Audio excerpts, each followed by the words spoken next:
Diz assim a palavra de Deus: sabendo isto, que o nosso homem velho foi com ele crucificado, para que o corpo do pecado seja desfeito, para que não sirvamos mais ao pecado, porque aquele que está morto está justificado do pecado.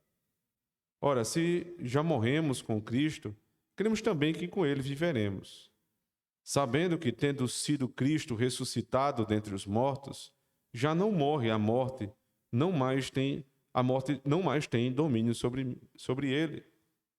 Pois quanto a ter morrido de uma vez, morreu para o pecado, mas quanto a viver, vive para Deus. Assim também vós considerai-vos certamente mortos para o pecado, mas vivos para Deus em Cristo Jesus, nosso Senhor. Não reine, portanto, o pecado em vosso corpo mortal, para lhe obedecerdes em suas concupiscências. Nem tampouco apresenteis os vossos membros ao pecado por instrumentos de iniquidade, mas apresentai-vos a Deus como vivos dentre mortos, e os vossos membros a Deus como instrumentos de justiça. Porque o pecado não terá domínio sobre vós, pois não estáis debaixo da lei, mas debaixo da graça. Amém. Vamos orar ao Senhor. Santíssimo Deus, tua palavra é viva, penetrante e eficaz. Faz, Senhor Deus, discernirmos os espíritos e nos faz também, Senhor Deus, dividir juntas e medulas.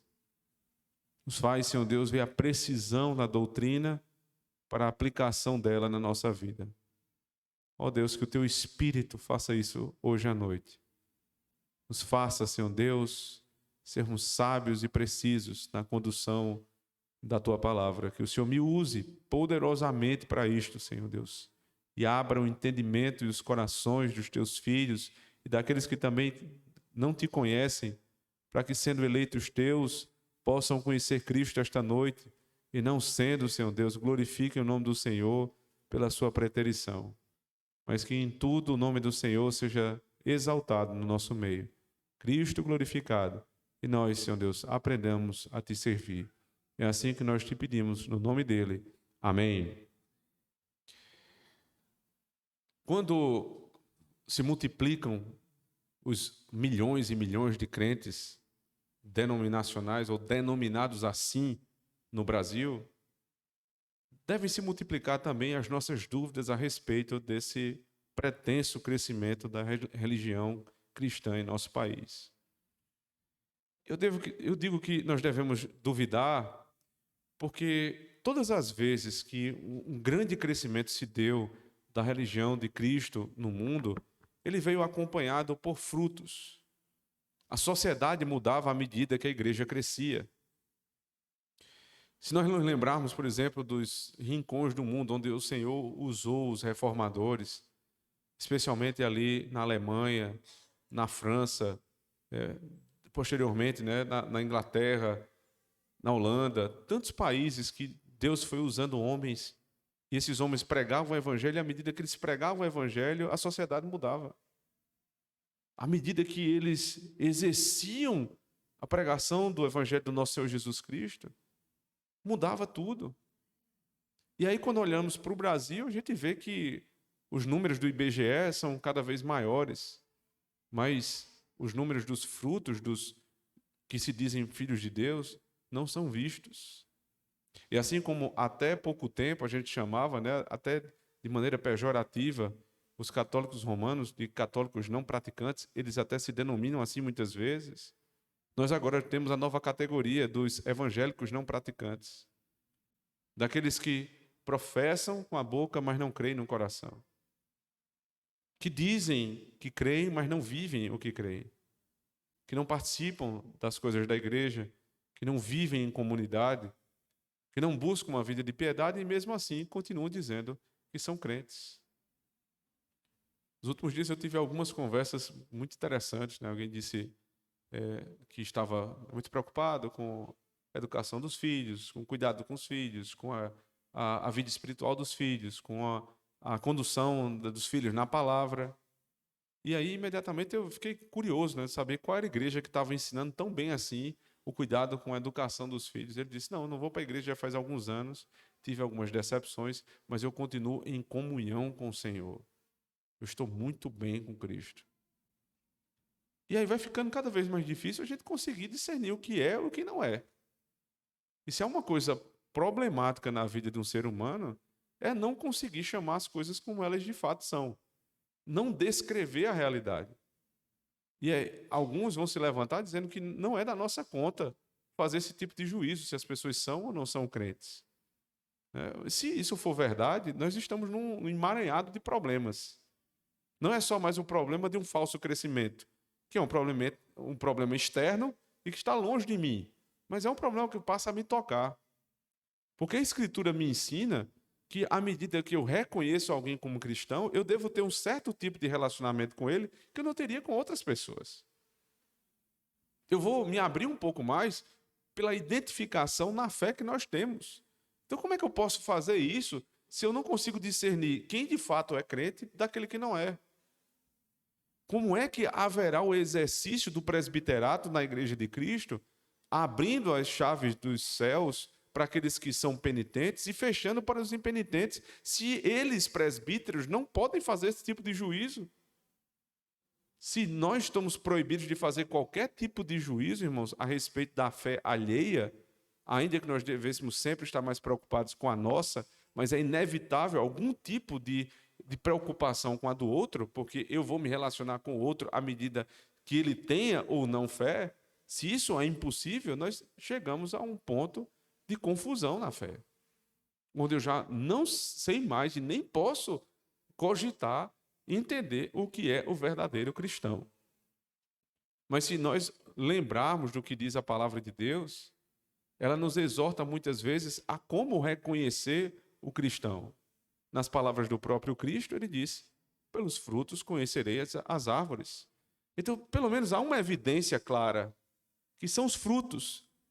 E por que não é pela intenção do coração? Porque a intenção do coração não é jurisdição do homem. O coração não é lugar por onde o homem possa caminhar. Então, isto é próprio de Deus. Deus é que julga as intenções do coração. Não sou eu que vou julgá-los. Mas existe uma forma bíblica correta e segura de entendermos quem são os verdadeiros cristãos e quem são os falsos cristãos. O apóstolo Paulo vem fazendo uma construção desde o capítulo 1 para demonstrar, em primeiro lugar, inicialmente, que todos precisam de Cristo, judeus e gentios. Ele faz isso do capítulo 1 até o capítulo 3. Quanto ao capítulo 3, ele chega à conclusão que todos precisam buscar a Deus, mas ninguém consegue, porque foram encerrados na morte espiritual por conta do pecado. Em seguida, ele passa a tratar de como isso vai ser resolvido, não pelos homens, nem judeus, nem gentios, mas pela obra de Cristo, que traz judeus e gentios à igreja. No capítulo anterior, capítulo 5, ele apresenta a doutrina pela qual os verdadeiros crentes estão sendo salvos, tanto judeus quanto gentios. A justificação pela fé. Os que são justificados em Cristo são verdadeiramente filhos de Abraão. E todos os demais não são considerados filhos de Abraão. Ele fala isso para um judeu que escutava a vida inteira dos seus rabinos que o fato de terem nascido em Israel e de estarem exercitando aquela fé desde a circuncisão, lhes declarava serem verdadeiramente filhos de Deus. E o apóstolo Paulo diz, não, não é assim. Se vocês não crerem, vocês não têm a justificação pela fé que o Abraão, pai de vocês, tinha, remetendo à leitura de Gênesis 15. Abraão creu e isto lhe foi imputado por justiça. Portanto, o fundamento da fé é a justificação. O fundamento da salvação é a justificação. Só que, como é que eu sei que alguém é justificado? Como é que eu vou saber o que aconteceu dentro do coração? Porque é questão de fé. E a questão de fé, inicialmente, ela se dá interiormente. Então, o fundamento da salvação é a justificação pela fé. Só que como é que eu vou fazer esse tipo de avaliação? Não tem como. Então, no capítulo 6, o apóstolo Paulo passa a tratar da doutrina que é irmã siamesa da justificação pela fé, a santificação. Então, aqueles que foram justificados, imediatamente são santificados. Então, aquilo que se deu no coração, se dá também na vida. O que aconteceu dentro de mim, por meio da doutrina da justificação, vai ser expresso na minha vida, exteriormente, com os meus frutos. Por isso, no capítulo 6, verso 1, ele diz: que diremos, pois? Permaneceremos no pecado para que a graça abunde? Ele acabou de falar da graça que inundou o coração dos crentes por serem justificados não pela sua própria justiça, mas pela justiça de Cristo. Então, se a justiça de Cristo me alcançou e eu estou justificado plenamente, não há como sair dessa situação. Então, o que é que eu vou dizer a partir de agora? Eu vou permanecer no pecado? Aí o apóstolo Paulo disse: não, agora eu vou apresentar a próxima doutrina, que é irmã desta. Verso 2: de modo nenhum, nós que estamos mortos para o pecado, como viveremos ainda nele? Ou não sabeis que todos quantos fomos batizados em Jesus Cristo, fomos batizados na sua morte? Aí ele usa o primeiro verbo-chave para que nós possamos identificar os verdadeiros cristãos. Ele diz assim: não sabeis? Perceba esse verbo, ele volta na seção que nós estamos estudando essa noite. Veja, verso 6. Sabendo isto, que o nosso velho homem foi com ele crucificado, para que o corpo do pecado seja desfeito, para que não sirvamos mais ao pecado. Sabendo isto. Sabendo isto o quê? Eu primeiro, para identificar os que creem verdadeiramente, eu investigo o que eles sabem. Eu não vou investigar como eles vivem, simplesmente, mas o que eles sabem. Porque uma confusão que pode existir, irmãos, quando nós vamos dar o salto, né, na investigação do cristianismo verdadeiro, da cristandade genuína, é dar o salto somente para o fruto daquilo que é muito visível. Mas eu posso me confundir. E por que eu posso me confundir? Porque existem muitas pessoas, até descrentes, ou até enganados em relação à fé, que dizem crer e têm uma vida piedosa, aparentemente falando, mas não são crentes. Então, a primeira investigação que nós devemos fazer a respeito da nossa fé, e a gente sempre deve fazer a investigação primeiro em nós mesmos e depois no outro, é a respeito daquilo que nós sabemos. Sabendo, pois, que o nosso velho homem foi com ele crucificado, para que o corpo do pecado seja desfeito, para que não sirvamos mais ao pecado. Eu preciso saber que isso aconteceu. Então, como é que eu vou saber se alguém é crente? Ele tem que conhecer algo de doutrina. Alguma doutrina ele precisa saber. E aqui nós estamos falando aqui sobre doutrina da escatologia, né? Os detalhes da eclesiologia, os meandres ali da ordem da salvação. Mas ele precisa saber o que aconteceu com ele. Se você não sabe dizer o que aconteceu com você, descrever minimamente qual foi a obra que Cristo fez em você, você não sabe nem qual foi a obra que foi feita, muito menos saberá como viver esta obra. Então, é lógico, irmãos, que o evangelho é algo simples. Não complique um evangelho. Existem doutrinas, sim, que são difíceis, complexas, não são fáceis de ser compreendidas. Os nossos símbolos de fé dizem a respeito dessas doutrinas que elas precisam, sim, ser investigadas à luz da tradição da igreja, juntamente com os pastores da igreja, a interpretação que a igreja sempre teve. Não sou eu sozinho que vou interpretá-las, mas o evangelho é muito simples. Ele diz: sabendo, pois, que você foi morto para o velho homem. Então, por exemplo, alguém que confessa a verdadeira fé, mas ainda advoga em favor de uma vida de pecado, não sabe o que é a verdadeira salvação. Como é que eu vou abrir minha boca e dizer, fulano é salvo, mas ele vive de uma maneira depravada, claramente? nega a fé, mas diz crer. Não sabe a vida que deveria ter. O velho homem foi morto. Veja, verso 6. Com ele, em Cristo, foi crucificado. Para quê? Qual o objetivo? Saber para quê? Para que o corpo do pecado seja desfeito, para que não sirvamos mais ao pecado.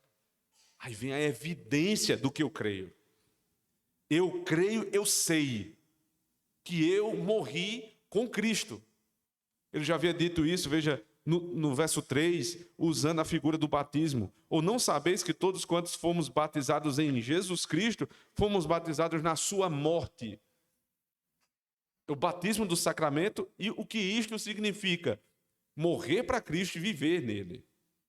Morrer para o pecado e viver para Cristo. Então, se eu não sei isso, eu não posso deixar de servir ao pecado. E aí a palavra que ele usa lá no verso 6, na parte B, para que não sirvamos. Aqui, o tipo de serviço a que ele está se referindo aqui não é um serviço de funcionário. Não é que você tem aquelas horas certinhas para trabalhar, pela CLT, fundo de garantia, férias. Não é esse serviço digno. O serviço aqui é um serviço de um escravo. Você conhece a doutrina que o velho homem foi mortificado em Cristo, para que você não permita se tornar escravo do pecado novamente. Para que o teu coração não volte para o Egito. E eu posso usar essa imagem, e tenho de usar essa imagem, porque o apóstolo Paulo está se referindo justamente à saída do povo no Egito. Se você voltar comigo lá para Êxodo, capítulo 15, por favor, abra comigo Êxodo 15.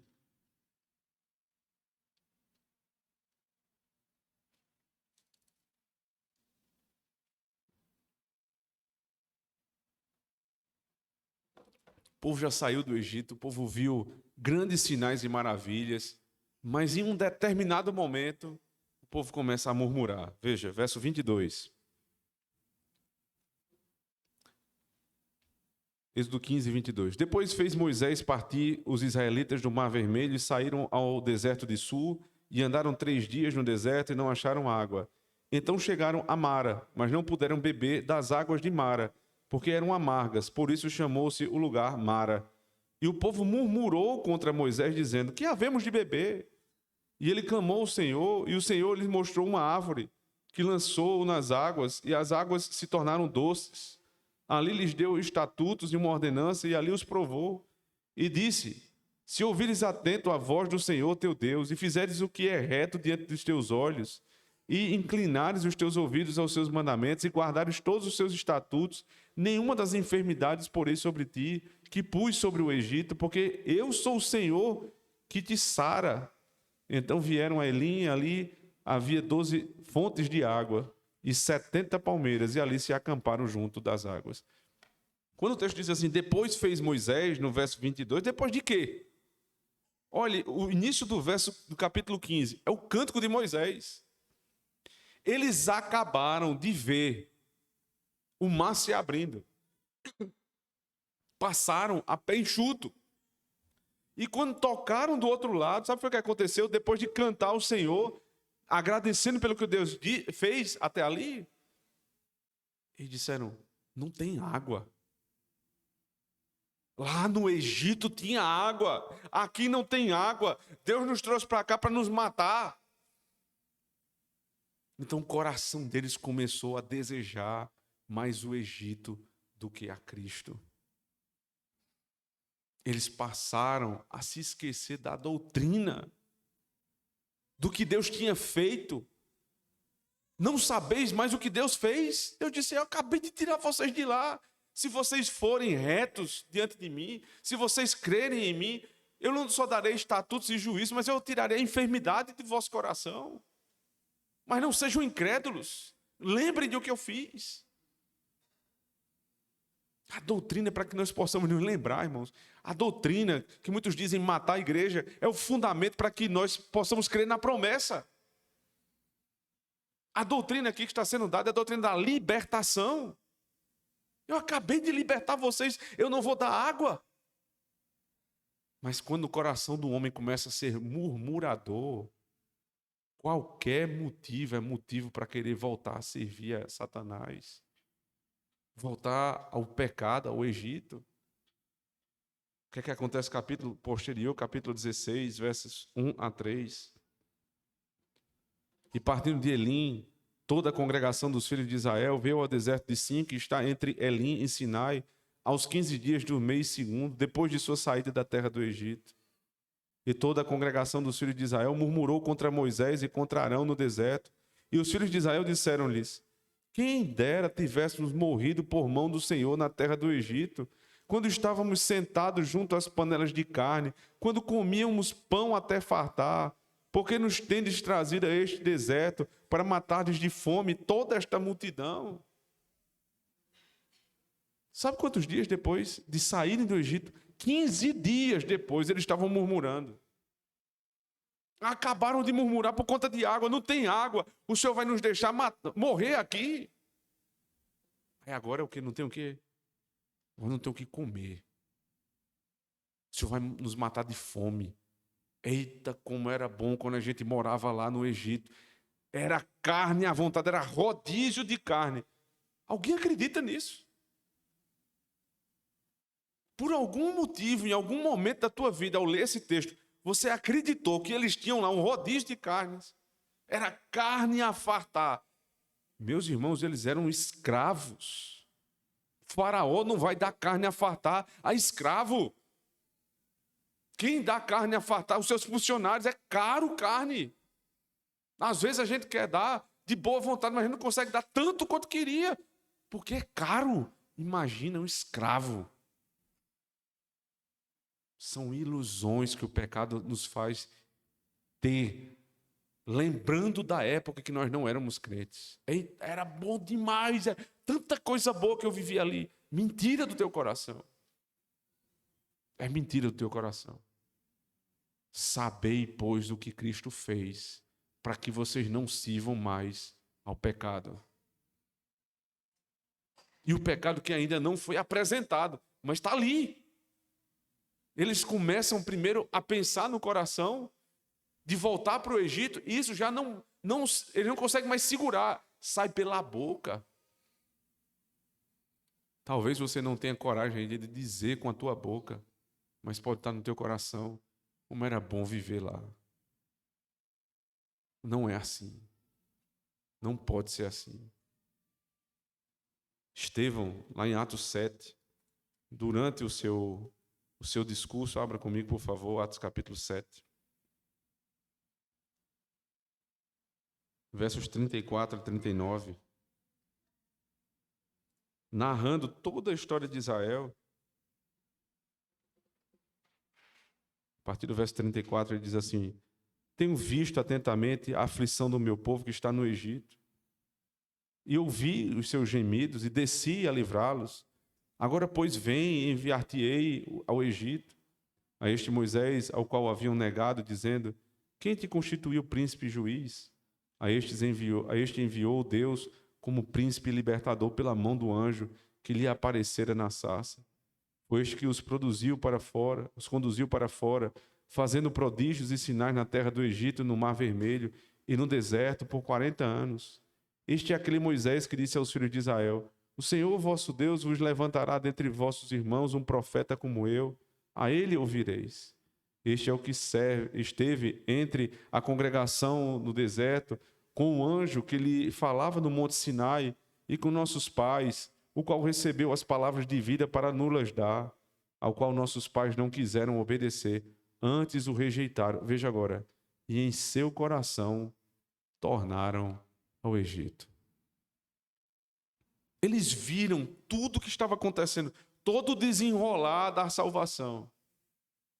Mas porque faltou água, porque faltou carne, porque faltou cordonizes, porque faltou isso. Eu não tenho emprego, eu não tenho casamento, eu não tenho uma vida boa, todo mundo cresce ou não cresce. Então isso vai ganhando força no meu coração. E eu começo a servir o pecado novamente. como um escravo serve.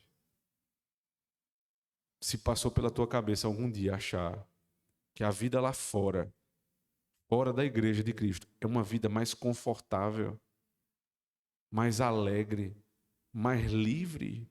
Livre. Que liberdade tem um escravo? Me explique qual é a liberdade do escravo, se não fazer unicamente a vontade do seu Senhor. Agora vocês sabem, irmãos, do que Cristo fez por vocês. Vivam livremente para fazer a vontade dele. Quer saber se você é crente de verdade? Antes de pensar em fazer algum tipo de julgamento sobre o outro, é se você conhece a verdade. Agora é conhecer nesses termos. Não é dar aulinha de teologia, não. É conhecer nestes termos. Não há nada melhor no mundo do que estar aqui nesse lugar. Não há nada melhor no mundo que viver entre esse povo. Escutando as exortações que nós escutamos aqui. Recebendo o pastoreio próximo que nós recebemos aqui. Sendo contrariados como nós somos, tantas vezes somos aqui. Para que vocês não sucumbam ao serviço do pecado. Vocês são instruídos para que saibam. Mas não é só para saber no coração. É para saber na prática. Não é só para despejar conhecimento aqui no domingo de noite, vocês saírem daqui maravilhados com o texto da carta aos Romanos. Mas vocês saírem daqui humilhados, dizendo: Senhor, tem misericórdia de mim. Porque eu sei que muitas vezes, no meu coração, ainda há um escravo lá dentro. Por isso que, voltando lá para Romanos, Romanos 6, ele diz: para que o corpo do pecado seja desfeito, para que não sirvamos mais ao pecado, porque aquele que está morto está justificado do pecado. Espera aí, então, o que o apóstolo Paulo está dizendo é que quando eu morrer, eu vou estar justificado do pecado? Não, você não pode ler o texto assim, se o contexto inteiro não diz isso. Num contexto, o que é morte? Verso 3. Ou não sabeis que todos quantos fomos batizados em Jesus Cristo, fomos batizados na sua morte? Ou seja, o uso da palavra morte aqui tem ligação com a morte de Cristo. Quando Cristo morreu, nós fomos batizados nele. E isto foi evidenciado quando eu criei e fui batizado na igreja. Eu fui batizado porque eu professei a fé. E ali eu declarei diante de Deus e dos homens: eu morri. Morri para mim mesmo e vou viver para Cristo. Logo, o que o verso 7 está dizendo a respeito, porque aquele que está morto é morto nesses termos, percebe? Na conversão, não na morte do corpo. Eu não vou esperar para ser justificado. Eu estou justificado. É uma certeza, é uma segurança que se eu criei e fui batizado em Cristo, eu morri nele. E se eu morri nele, com ele, morri para o pecado, vivi para Cristo, então eu estou justificado. Saber disso é libertador. Por isso que o primeiro verbo crucial para conhecer se nós somos verdadeiramente crentes e se os outros são verdadeiramente crentes é o conhecimento genuíno da doutrina. Se não há conhecimento genuíno da doutrina a respeito da salvação, não haverá também mudança de vida. Então ele diz no verso 8: ora, se já morremos com Cristo, cremos que também com ele viveremos. Sabendo que, veja, ainda utilizando o mesmo texto, o verbo base, sabendo que, tendo sido Cristo ressuscitado dentre os mortos, já não morre. A morte não mais tem domínio sobre ele. A morte não tem mais domínio sobre ele. A morte, em um certo sentido, teve domínio sobre Cristo. E aqui é uma tensão muito forte, né? Porque, veja só, Quem foi que matou Cristo? A discussão é os judeus, os romanos. Em último lugar, em última instância, quem matou Cristo foi Deus Pai, porque ele entregou seu filho. Do ponto de vista dos evangelhos, quando você olha lá, é Cristo que está se entregando o tempo todo. E por que ele está se entregando? Na economia da Trindade, o Pai envia o Filho. Só que o Filho cumpre a vontade do Pai porque ele quer. Percebe? Então, eles estão unidos nisso. O Pai enviou o Filho quer. Quando o Filho quer, ele está o tempo todo se entregando para a morte, conduzindo o tempo que ele vai morrer. Tem dúvida a respeito disso? Lembre várias vezes em que ele, ali de alguma forma, abençoa alguém com um milagre e as multidões vão para cima dele, ele sai no meio das pessoas que estavam procurando ele e elas não as conseguem ver, não prendem Jesus Cristo, porque ele dizia, ainda não é chegada a minha hora. Mas quando foi chegada a hora dele, que um dos discípulos disse, Senhor, não vou permitir que aconteça isso com o Senhor, ele disse, arreda Satanás, não cogitas das coisas de Deus, eu vim aqui para cumprir a vontade do meu Pai. Porque ele tinha um controle sobre a morte. Mas ele entregou este controle para que a morte tivesse algum poder sobre ele durante 3 dias. Aparente poder. Isso é muito mais uma forma de nós entendermos o que aconteceu do que o que aconteceu de fato, essencialmente. Muitas vezes a Bíblia faz isso.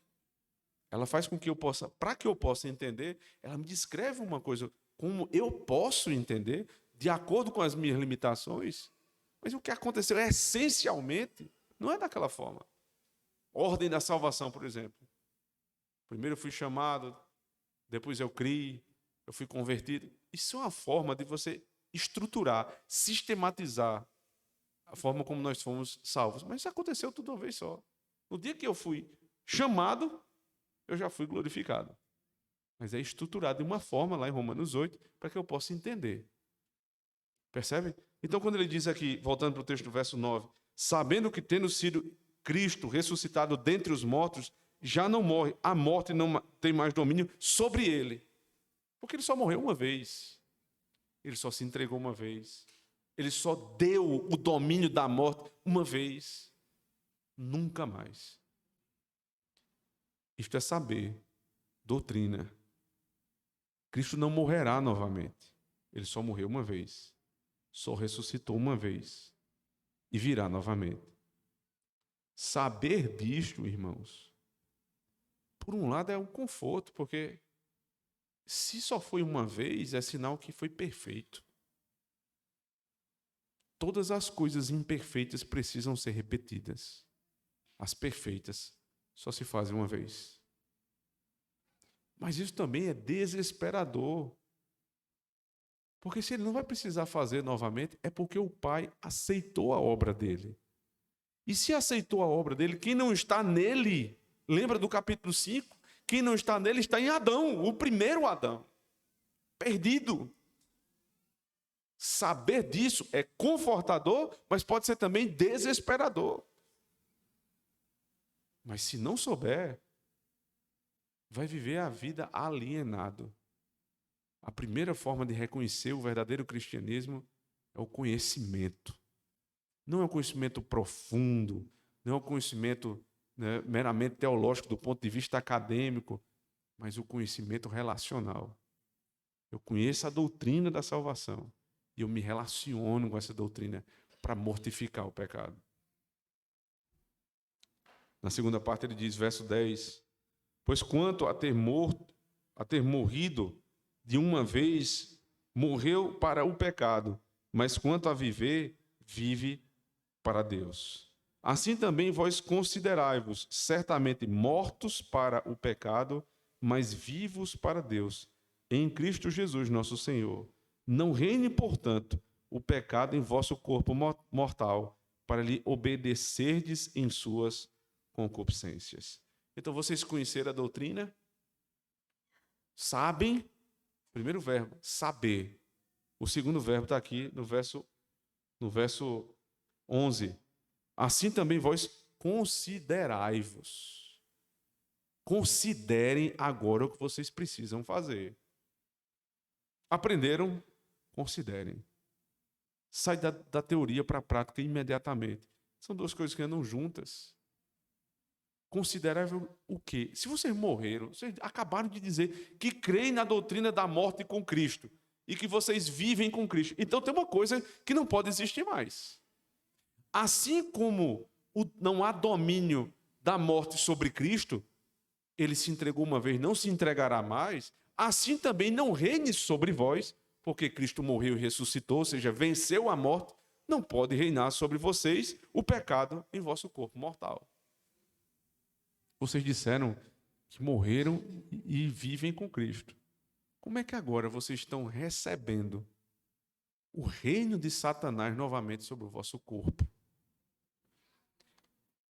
Aqui, irmão, longe de Paulo estar argumentando de alguma maneira que o problema do pecado está no corpo. Não é um problema gnóstico de Paulo. Paulo não está dizendo isso. Veja, a alma de vocês está liberta, mas o corpo de vocês, não. Mas é uma relação que há, que ele já utilizou nos primeiros versículos, da expressão chamada corpo da morte. Por um motivo óbvio. Onde é que o pecado se realiza? É no corpo. Ele vai utilizar depois a ideia, né, a expressão no verso 13, instrumentos da iniquidade.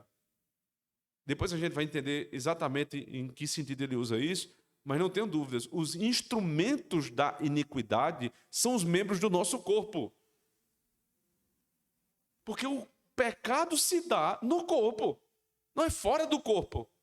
O pecado se dá no corpo, portanto, este corpo mortal, nele não pode reinar o pecado. Agora, o corpo mortal não está dissociado da alma. Portanto, o que traz problema para o meu corpo, o que traz prejuízo para o meu corpo, traz prejuízo para a minha alma também. É só lembrar do que disse o salmista: enquanto calei os meus pecados, os meus ossos se envelheceram sobre mim. Eu gemia. A angústia do salmista não era no corpo, a angústia do salmista era na alma. Mas como a alma angustiada provinha de um corpo que era instrumento do pecado, ambos sofriam. Alguns pecados deixam isso mais claro. Quando você vive uma vida de desleixo, de prostituição, você vai ficando uma pessoa com a cara desleixada. Mas outros pecados são mais silenciosos do que isso.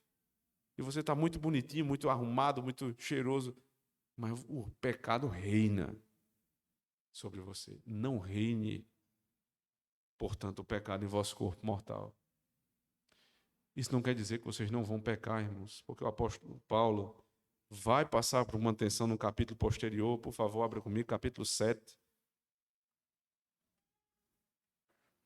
Capítulo 7, versos 14 a 25. Veja a tensão de alma do apóstolo. E aqui, por favor, eu tenho um pouco respeito por quem advoga em favor de que Paulo não era crente ao dizer essas palavras. É óbvio que ele é. Ele está falando como um crente fala, é só você lembrar de você mesmo. Romanos 7, 14. Porque bem sabemos que a lei é espiritual, mas sou carnal, vendido sob o pecado. Porque o que faço não o aprovo. Pois o que quero, isso não faço. Mas o que aborreço, isso faço. E se faço o que não quero, eu consinto com a lei, que é boa. De maneira que agora já não sou eu que faço isto, mas o pecado que habita. Veja, o pecado não reina, mas o pecado habita em mim. Porque eu sei que em mim, isto é, na minha carne, não habita bem algum. E com efeito o querer está em mim, mas não consigo realizar o bem.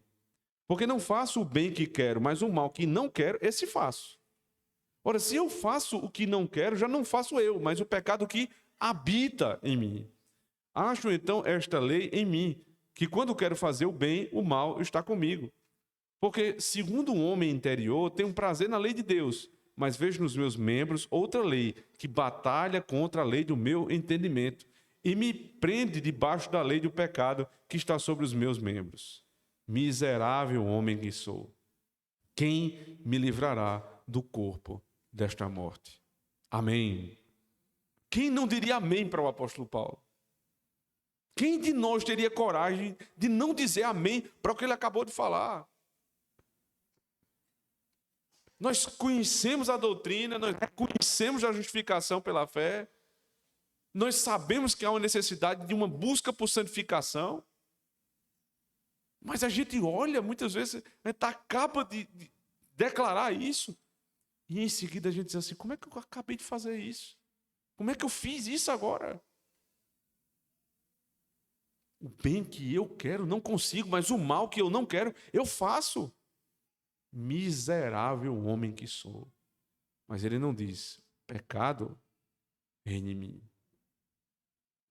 Eu não sou escravo do pecado.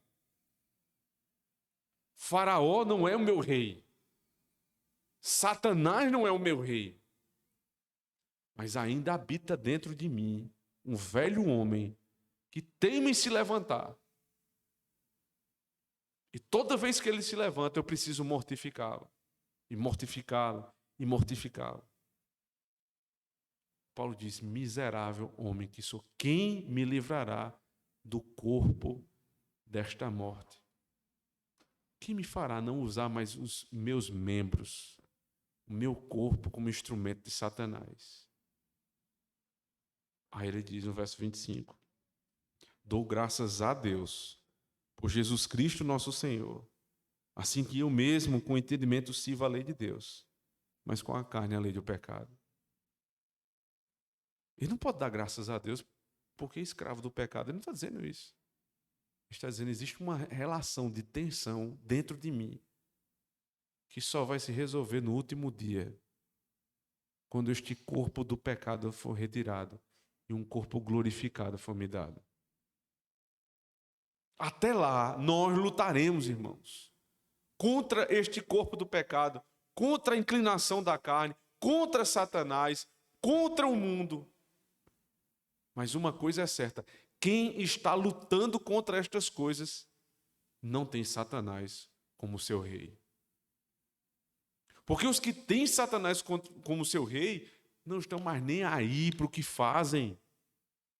Se entregam completamente ao pecado. Se você, meu irmão, luta contra o pecado, se o pecado ainda te faz sentir mal, se você busca Cristo depois de pecar e diz: Senhor, eu sou um miserável, é porque o pecado não reina mais sobre você. Uma vez falando sobre blasfêmia contra o Espírito Santo, isso está lá no canal da igreja, no YouTube, né? Uma descrição mais pormenorizada sobre esse pecado, que é o pecado que a palavra de Deus diz que nós não devemos nem orar a respeito daqueles que pecam assim.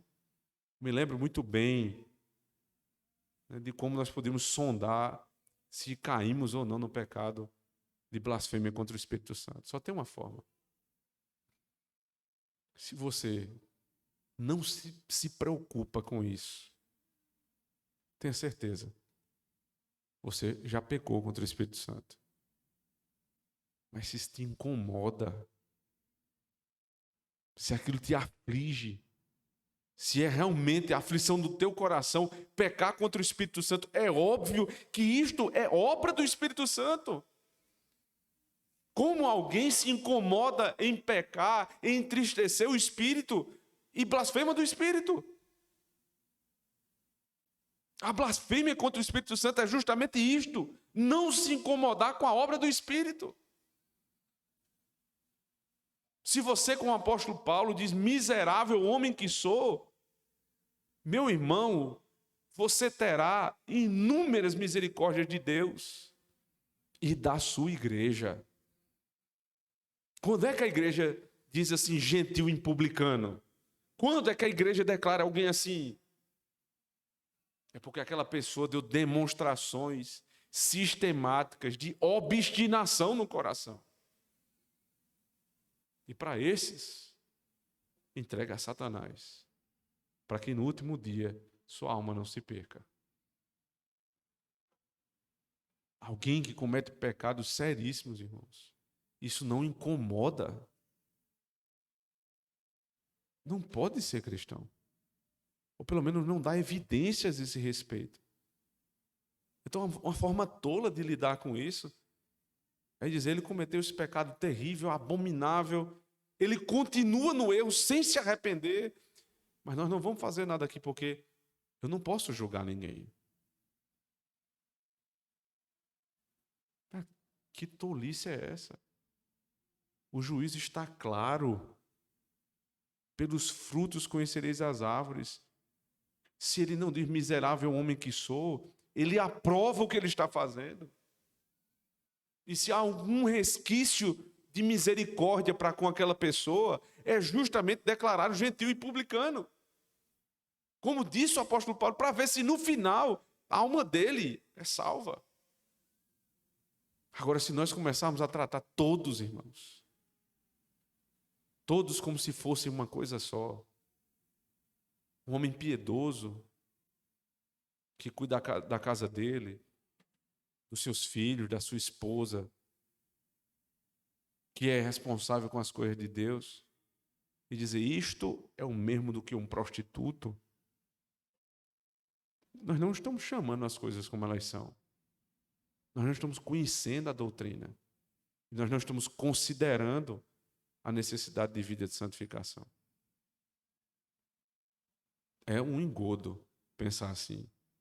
Voltando para o capítulo 6, a última parte do texto, versos 13 e 14, diz assim o apóstolo Paulo: nem tampouco apresenteis os vossos membros ao pecado por instrumento de iniquidade, mas apresentai-vos a Deus como vivos dentre mortos, e os membros a Deus como instrumentos de justiça, porque o pecado não terá por domínio sobre vós, pois não estáis debaixo da lei, mas debaixo da graça. Saber, considerar e se apresentar. Apresentar o quê? Ele falou do corpo do pecado, agora ele está falando dos instrumentos do pecado, da iniquidade. Fala isso no início do verso 13, observe. Mais uma vez ele repete no final do verso 13 como instrumentos de justiça, fazendo um contraponto. Não use os teus membros como instrumentos da iniquidade, mas como instrumentos da justiça. 2 vezes. Quais são esses instrumentos? A palavra utilizada aqui, ela diz respeito muito mais, talvez a tradução melhor fosse, ao invés de instrumentos, armas. Não use os teus membros como armas da iniquidade, mas como armas da justiça. É a conotação militar. Porque vocês vivem, vejam o texto, nem tampouco apresentei os vossos membros ao pecado por instrumentos de iniquidade, mas apresentai-vos como vivos dentre mortos. Porque vocês estão entre os mortos. Então, entre os mortos, usem todas as armas que Deus deu, não para a iniquidade, mas para a justiça. E nós olhamos para os que estão mortos e usamos os nossos membros como se nós também estivéssemos mortos, como eles estão. Usamos nossos braços, nossas pernas, nossa sabedoria, nossos bens, nossa inteligência. Os instrumentos que Deus nos deu, irmãos, são esses. Reflita se você conhece a doutrina, se você considera a doutrina, que é para a prática, apresente isso. Mostre isso. Tem muita sabedoria, muita inteligência, muitos filhos. Apresentem estes instrumentos para a glória de Deus. Tem pouco? Apresenta o teu pouco para a glória de Deus. Agora, se você toma tudo que você tem e gasta como se você tivesse morto, você está negando a doutrina. É impossível É impossível alguém que crê na verdadeira doutrina não apresentar o seu corpo como instrumento, como arma contra os inimigos de Cristo. Se você lembrar, por exemplo, do Salmo 127, que a gente só lembra do Salmo 127 geralmente para aquela parte que diz: os filhos são a herança do Senhor. Mas lembre-se, essa herança é para ser gasta. Porque vem uma imagem em seguida. São como flechas na mão do guerreiro. Os filhos são como flechas na mão do guerreiro. Então o que é que eu faço com o meu filho? Ele é uma flechinha que eu vou afiando. O que é que os crentes, de maneira imprudente, fazem? Uma flecha com a ponta côncava não vai furar ninguém, meu filho. Vai bater e voltar. Então você pega seu filho, inocente, ingênuo, despreparado, com poucos anos de vida, e lança no mundão aí para ele ter vários amigos. Não tem nada não, deixa andar aí com os meninos do condomínio. Não tem problema não, deixa andar com os meninos da rua. Deixa andar com o filho do meu amigo descrente. Deixa ir para aquela escola ímpia. Porque eles são como flechas. Flechas precisam ser afiadas. Então você vai preparando aquele instrumento contra a iniquidade. Afiando de um lado, afia do outro. Anos a fio. Até que um dia, teu filho forte, corajoso, preparado, sábio, considerando nas coisas de Deus. Aí você diz: agora vai, meu filho. Agora eu vou te apresentar o mundo para você ser um instrumento contra a injustiça. Afia tua esposa. Trabalho de um marido é fazer com que a esposa entre no céu. Ou você acha que é a analogia feita entre você e Cristo é para que você mande nela, simplesmente? Mandar para quê? Mandar para fazê-la chegar até o céu. Seja como Cristo para ela. Afie sua esposa como instrumento, como arma contra esse mundo. Presbíteros, afiem o rebanho de Cristo para ser como arma contra esse mundo. Afie tua inteligência. Leia, estude, não seja preguiçoso. Afia esta arma contra o mundo. Tem dinheiro? Afia o teu dinheiro contra o mundo, não a favor do mundo. Tem uma empresa? Afia a tua empresa contra o mundo. Agora, se nós pegarmos todos os nossos instrumentos, as nossas armas, para servirmos simplesmente aos nossos confortos, aí, meu irmão, já negamos a doutrina. Não sabemos de nada, não consideramos nada e não temos nada a apresentar. Sabe o que é que vai acontecer no fim? A gente vai usar o último versículo como a maioria dos que se dizem crentes, em boa parte deles não são, usam. Verso 14. Porque o pecado não terá domínio sobre vós, pois não estás debaixo da lei, mas debaixo da graça. Esse final, muitos crentes sabem, eles não sabem na primeira parte do versículo, mas a segunda parte eles sabem. Não estou debaixo da lei, estou debaixo da graça. Não venha me impor lei. Desprezaram capítulo 6 inteiro para dizer: não estou debaixo da lei, mas debaixo da graça. Quando Paulo argumentou o tempo todo dizendo: vocês não podem viver para servir o pecado. E o que é pecado? Transgressão da lei. Mas se vocês não compreenderem a doutrina, se não considerarem nas coisas de Deus, não vão ter o que apresentar. E vão ter que arrumar uma desculpa. Qual é a desculpa? Eu sou crente. Mas desse jeito, eu sou.